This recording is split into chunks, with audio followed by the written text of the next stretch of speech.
Bills Mafia, what is up? It is Wednesday, May 20th, and there is no live episode of Bills Talk with Matt Parrino and Ryan Talbot tonight because we had Chad Michael Murray on the show on Saturday night. So that's technically this week's live, but we didn't want to leave you hanging too much. We got a bunch of stuff going on the podcast. If you haven't checked it out yet, go over and listen to yesterday's episode if you dare. I had Adam Hill, who covers the Raiders for the Las Vegas Review-Journal on the show, who used to be a diehard Bills fan, no longer is. He tells his story why, and I kind of give him a little grief for it. I think it's a fun conversation as we kind of wade our way through the pandemic here. And I have another big podcast coming out later this week with Marcel Louis-Jacques from ESPN. We actually went into our careers a little bit and how we got into the business, and another off the beaten path podcast as we get through this off season. But right now, my man Ryan Talbot and I are going to talk a little bit about a few topics. And first of all, Ed Oliver is up. And before we get into this, Ryan, how are you, my friend? How's coronavirus quarantine treating you? Just trying to get through each day. I'm telling you, kind of wearing that teacher cap for the two different kids here, much different age ranges, fourth grade, second grade. So that's been interesting on a daily basis. Obviously the Bills content is going throughout the year. That's the beauty of what we cover, but that's always a good thing. But overall, I can't complain too much. How about you? How many times have we tried to film this podcast in the last 24 hours? That's how my time's going. But no, it's great, man. I mean, listen, so much time with the family. I was playing football until the wee hours of the evening last night with my son. So much so we have like a little black NFL mini football, and we had to stop playing because you couldn't see the ball anymore at like about 9:10, and he was really mad about it. And my wife was mad at me for letting him stay up that late. But listen, we'll never have this opportunity again to have this kind of time with our family. So I think it's a cool time to take advantage of it. Now, with that being said, a lot of people have a lot of time to do a lot of things these days. And, obviously last week was a headline making week for the NFL as 4 players were arrested. One of them being Buffalo Bills defensive tackle Ed Oliver in Houston, Montgomery County, Saturday night. He was arrested and charged with driving while intoxicated, and one charge of unlawfully carrying a weapon. He had a weapon in the car. When deputies approached the car, he had a beer in between his legs and seemed nervous, according to police reports. We've now we're about 4 days out from this now, and each day kind of a new layer has unfolded to this. On Monday, it was reported, and New York Upstate also confirmed via a source that the Bills have introduced Ed Oliver right back into their virtual offseason program. He was released early Sunday morning, I believe, and he's going to, obviously let the legal system play out, but the Bills are treating it like they're going to kind of see how it plays out as well. And we're going to get into this whole topic, but let's start off with, and we'll get to what the report was yesterday as well. But just first and foremost, Ryan, when this happened, what was your immediate reaction? Well, first and foremost, it's disappointing. I mean, this is a guy that the Bills invested heavily in last year, first-round pick. They obviously had big expectations for him, not only as a rookie, but going forward. But at the same time, this is a young kid who made a mistake where, we've seen this a lot. Thank goodness no one was actually hurt in this incident, because driving while intoxicated, that's obviously very dangerous. But like the Bills, you kind of have to let it all play out. It's okay to be disappointed after seeing what had happened. You just have to hope that it's a learning experience for this young kid, because we're in this day and age of social media where things get out there so quickly. One thing that stunned me was how quickly there was video, where 15, 20 years ago, there's probably a lot that we didn't hear about NFL players and NFL teams that was kind of swept under the rug. And we're just in this day and age now where that's not a possibility. Definitely. And, I think it's, one of the big things that happened on Sunday once reports started coming out is, you have the wide range of reactions, by fans, because this is a serious thing. Like, don't let this get lost in any of this. Driving under the influence of alcohol. Listen, I know we could talk about it and sit here and say, hey, we've all done it, but that doesn't make it any less serious. And it's something that I think should be taken serious. And when you mention, Ed being a 22-year-old young kid and this being a learning experience, 100%. I mean, if I could go back to my late teens and my early 20s and talk about all the mistakes that I made, I mean, I could probably fill, a full-length article on Syracuse.com and NewYorkUpstate.com. But, in terms of what this means right now, I think this is a chance it's an opportunity.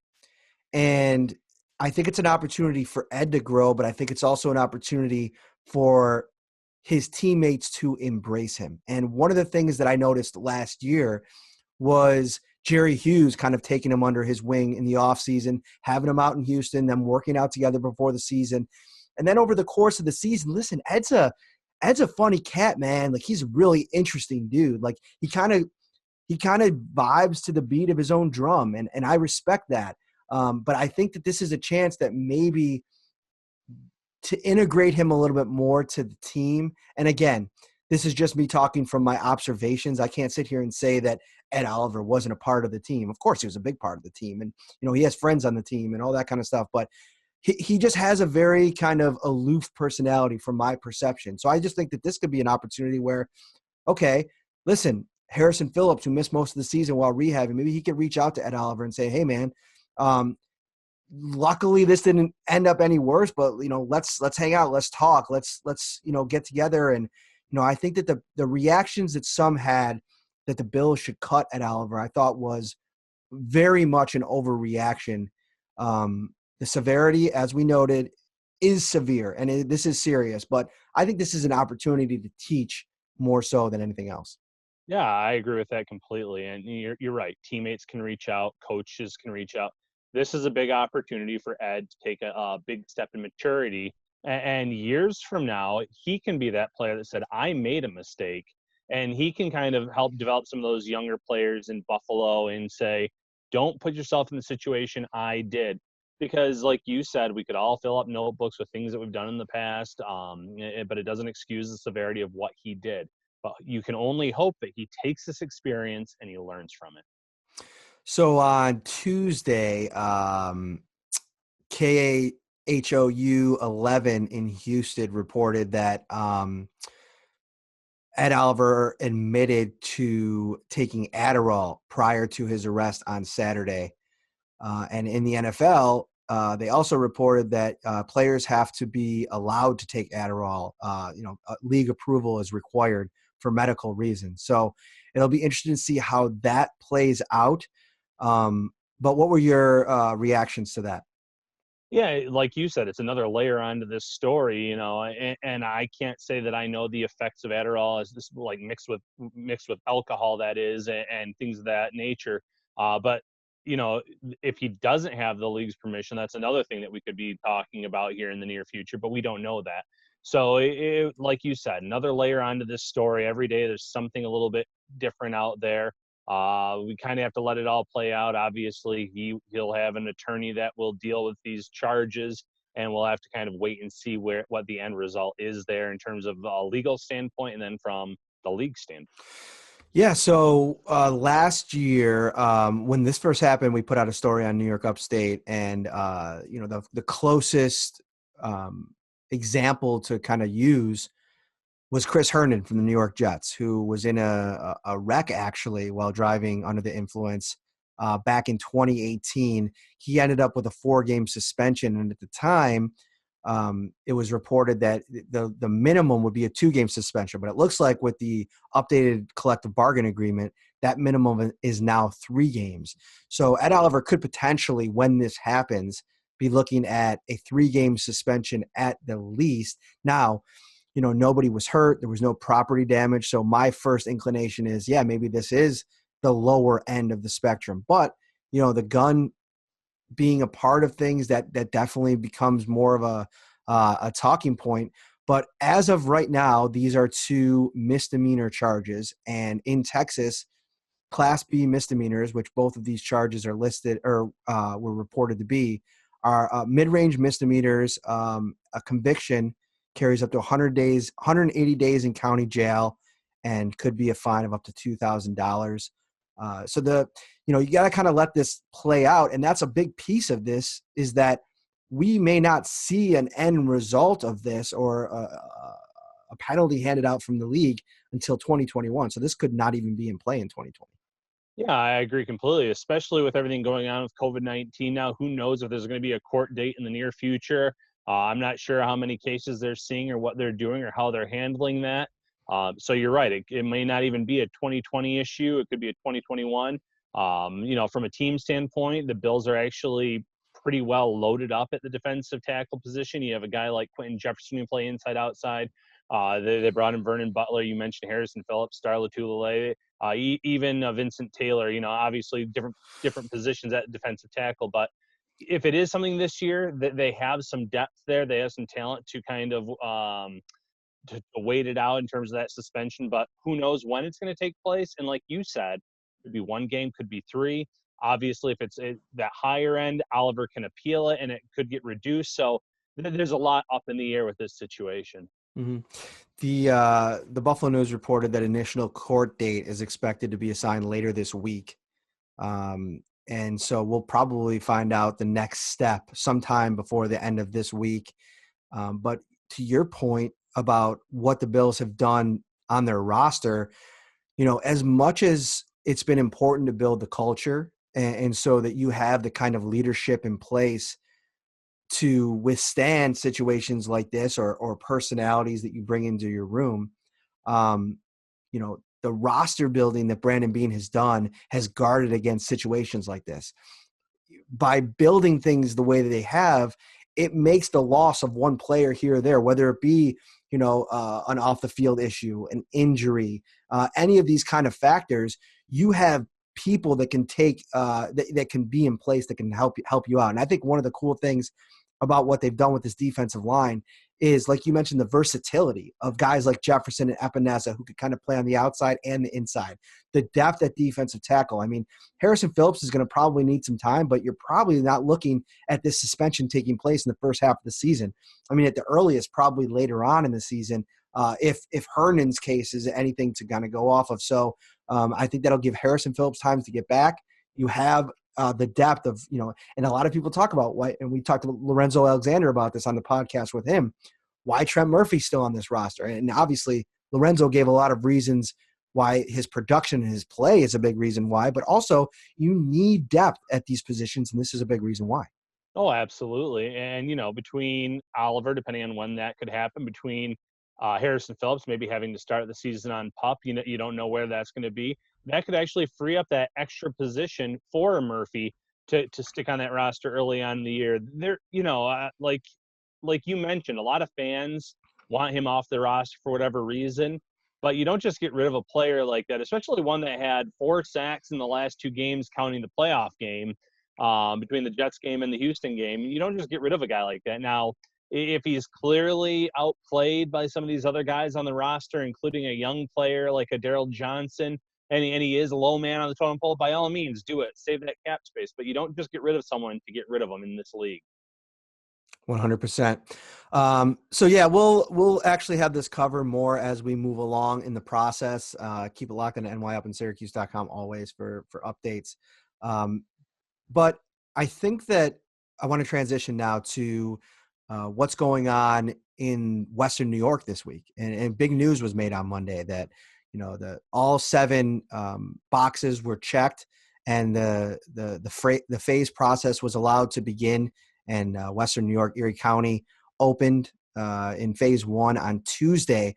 And it got everybody excited on Monday. I mean, everybody was like, let's go. Let's, Andrew Cuomo, the governor, was talking a lot about the Buffalo Bills and pro sports in general. And, a lot of jokes have been made this week. Is Andrew Cuomo really a Bills fan? And some people pontificating that maybe it has a little bit to do with political reasons, but that's neither here nor there. The Bills are the only true New York team if we're gonna get down to brass tacks. But he's encouraging professional sports to start planning to return. And, even in a scenario where there are no fans, if that's the situation, it can be done, especially for some of the leagues like the NFL, where they're so reliant on the TV contracts. And, I put out a story yesterday that, the NFL, half of its revenue, over 50% almost, is from TV money. So, that's something to consider as you get into these situations of trying to plan for the season. But as of right now, we are looking at June 30th as the earliest date that the facility can be open for players and coaches. So what happens is there's a 4-phase process. Phase 1 began yesterday, Tuesday, May 19th, and each phase is required a minimum of 2 weeks. And they'll check how things are progressing and whether or not the government will okay the advancement to the next stage. And so the earliest the date will be June 30th. And that's interesting because that's little less than a month from when training camp will start. So I think this is progressing positively. What are your thoughts? Yeah, no, I think you're right. Right now, it's on a positive note, but people have to be smart now. I mean, this is the big thing. It doesn't mean that this pandemic's over by any means. It doesn't mean that we stop the social distancing, everything else. So as long as people are smart about this, you're right. By the end of June, we could be talking about the facility being open. We could talk about players coming in. We can talk about what training camp would look like, which, I think it's going to look a lot different this year than what it would in years past in terms of where it's held, how it's held, et cetera. But you're right. It's a step in the right direction. It's a positive step for the league, even if, like you said, if there's no fans in attendance, so be it. The Bills, there's an article saying the Bills would lose about $100 million in revenue from fans if they don't have people in attendance. But at the same time, with that TV contract, this league would be A-OK. There'd still be plenty of money to go around. So step in the right direction, but obviously still a long ways to go. I really like your setup because when you're talking, you're like literally looking right into my eyes. Like it's crazy. Like, and I don't know if that's right now you're looking at me, right? Because I always feel like Yeah. I'm like looking down in these, in when we record these Zoom calls, but you're always like, it looks like, so technologically speaking, kudos to you, my friend. Hey, thank you. So, yeah, so I think you brought up a good point there, and let's talk a little bit about that. Their training camp is going to look a lot different this year, and I don't see a scenario where they can go to St. John Fisher and do it the way that they've done it in the past because the social distancing measures will likely still be in effect. Maybe and the way they do training camp and the reason why it's so cool is the kind of all the extracurricular stuff they do. The ability to meet the players and take pictures and get autographs. Those kind of interactions, won't be possible right now. And so, I probably see a scenario where training camp is held in Orchard Park at the facility, which is honestly other piece of this thing is, man, could that set up the long-term future for the organization where training camp shifts there permanently? Because that's something that people have been talking about for years now, and something that I think a lot of fans have feared. I'm a big proponent for camp being out in Rochester. I think it helps touch that sector of the fan base, and it's a great time. Like we it was great to hang out with you there last year. They set up the campus for it. It's a fun time. I got to sleep on a dorm room cot for a couple of weeks, but hey, it's worth it because it's a cool experience, and it's one of the really down to earth pieces of the NFL that still exists. Yeah, I don't want to bring the fans in Rochester down too much, but I agree with you completely. I don't see a scenario where it's there this year, and like you said, this could be their out, so to speak. Where let's just say everything goes well for the Bills this season, they win the division. Sean McDermott could say, a big part of that was that we were in our own facility for training camp. We had all the devices that we needed right here. We're able to take care of any players that were banged up or nicked up at practice with our great facilities, and going forward, we think that this is going to be our answer. I unfortunately think that's the direction that they're going. I think that's the direction that a lot of teams are going in this league, where you go away from these, getting away from your facilities. And in that regard, I did like from the team bonding situation, where you're at a campus. It's a lot different than what it is in the NFL life during the regular season, but truth be told, I just could see this scenario being the Bills getting an out from St. John Fisher. Now, maybe they do the right thing, and when this is all over, maybe they go back for one last hurrah there because this season was kind of ripped away from them. But long term, I could see this playing out with the Bills staying right there in Western New York. Looking at the season and what it potentially could look like, if there is a scenario where we get to a point where you can start to fill stadiums with, a percentage, or even to the, perfect situation where you can fill a stadium again, where do you kind of land on maybe going to a game in a mask? Because listen, I think football games are actually better positioned than most sports because a lot of people get dressed up and do goofy stuff anyway in the stands. But I think that to be able to have a stadium filled again this season, I think would probably require some type of mandate to have masks. Oh, 100%. But then it's going to come down to how are the teams going to police the fans tailgating before a game? Because when you're tailgating, I don't think a lot of them are going to be wearing masks. And there's something to be said about you being there with your family in a tailgate. But a lot of the times, it's not just family; it's friends from other places coming in and getting together, and then Mhm. you're risking the spread of it all over again. So, do you police something where and can you enforce a no tailgating policy? Because there's all those off-field lots. There's just so many questions that I don't know if it's possible to do fans this year. I would love to see there be like a scenario where season ticket holders get told you're coming to these two games. We're going to spread it out where a certain percentage of fans can sit in each section each week, so that way there is some fan base there.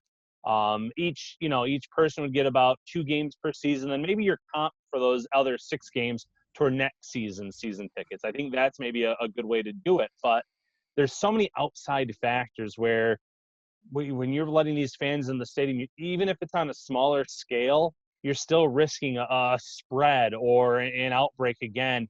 And then you're kind of setting yourself back. So even though at one point I thought there could be a certain percentage, I'm starting to think that no fans in 2020 is the way to go.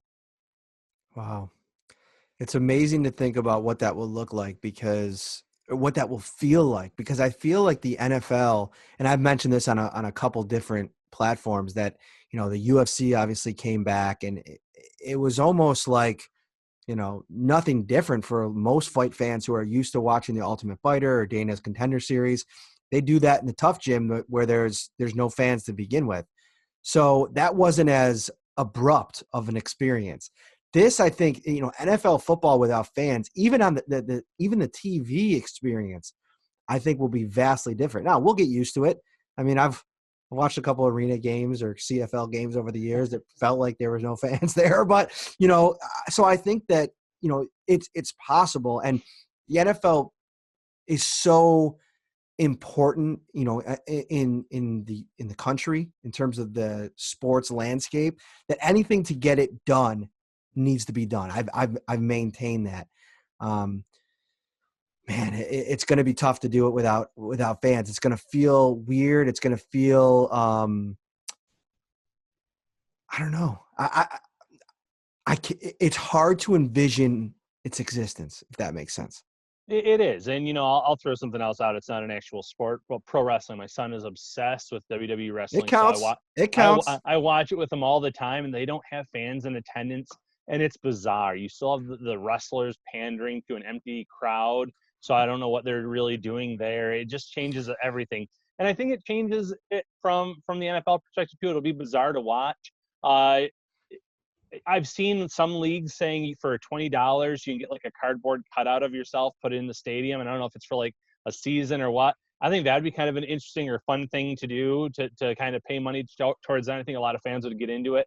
But from the actual atmosphere, maybe it doesn't affect Buffalo, because I think Buffalo has outstanding fans. But look at a team like Seattle and Kansas City, where the decibel level gets beyond, it's pretty out of control there. They're not going to have that to their advantage this year. Now, Seattle and Kansas City have two of the better rosters in the NFL, so I think they'll be A-OK. But there's something to be said about that atmosphere with teams coming in on the road, where you might see a lot more road teams or teams winning on the road this season than in years past, because they don't have to worry about that crowd noise. Does the NFL allow you to maybe play music then, or pump noise in? Who knows? Those are some of the decisions that they're going to have to make as the year progresses, or as we get closer to the regular season, hopefully. But it's going to be a lot different, like you said. Hmm. I think the hope of all hopes is that by some minor miracle, a vaccine is realized here in the next couple months, and they're able to administer it pretty widely in the country and around the world, and that gets, stadiums filled back up, and you keep your fingers crossed. It would be an unbelievable accomplishment of modern medicine. I mean, if you think about even going back a couple decades to the AIDS pandemic, and how long it took to find, medicines to, curb the impact of the disease. It's it's a crazy time to be alive. I mean, let's be honest. I mean, you walking through a supermarket right now, and I've had to do all the shopping because I don't want my wife to go and risk it. And walking through the aisles of Wegmans is, I mean, it's almost like you got to kind of pinch yourself at half the time when it looks like you're in a scene from a movie. Yeah, it's almost like those times where, for me, when Joelle was, my wife was pregnant, maybe I'd have to make like a late night run to Walmart or Super Walmart, and then, yeah, you're right. You're like, it's you and the workers stocking the shelves in the store. It's kind of Right. nice, Right. but to go in the middle of the day or on a Saturday where I would avoid those stores by all cost, you can go in and it's just like, man, this is weird. It feels odd. It's so different. But it is the year 2020. Maybe they can get these trial tests done in a timelier manner than what's happened in the past, and hopefully, if that is the case, they can also supply it in bulk, so that way, you're right, people can get the vaccine in a timely manner. So that way, by the fall, you could be talking about fans being in stadiums. You can talk about kids being back in school. You can talk about people being back to work, which I think are all things that people are ready for here sooner rather than later. Yes, we will. We'll track all this, and we'll talk about it over the course of the summer. I mean, things will crystallize as we move through June and July, closer to the start of the NFL season. And I think at the end of the day, going through this process, talking about it all here, um, just like fans, I just want a season. I want something, for everybody to do, because we saw, the UFC or WWE or the Michael Jordan documentary, or even, Bundesliga coming back in pro soccer over the weekend. Sports bring people together, man. And this is a time where we know we need to be together. And so I'm with you 100%. Let's get this thing going, even if it means no fans. But we'll have more on this throughout the summer. And hey, if you guys have anything that you want us to cover on a podcast, talk about on a podcast, hit us up. Ryan and I's DMs are always open. We love talking to you guys about it. And make sure you subscribe, you rate, and then you write a little review, because that really helps us out. And we really enjoy doing the podcast. It's a fun new platform to reach everybody. And the support has been awesome. So thank you to everybody. Yeah, absolutely. Just getting little comments here and there from different fans after a podcast, it's encouraging. It's nice. It's nice to know that they're listening and they're enjoying what you have really put together for us. So big kudos to you on that. Yeah. Well, I think the most kudos on this show goes to that goatee, because it's legendary. I think that you could be an 80s heavyweight championship wrestler. I think Hulk Hogan wouldn't even be a thing if that goatee showed up. If I shave that part and go There over you the go. handlebar. Yeah, There you maybe. go. Bring it. All right, guys. That's Bill's Talk with Matt Parrino. He is Ryan Talbot. This has been awesome. Subscribe, like we said, and follow all of our work always at Syracuse and NYUp.com.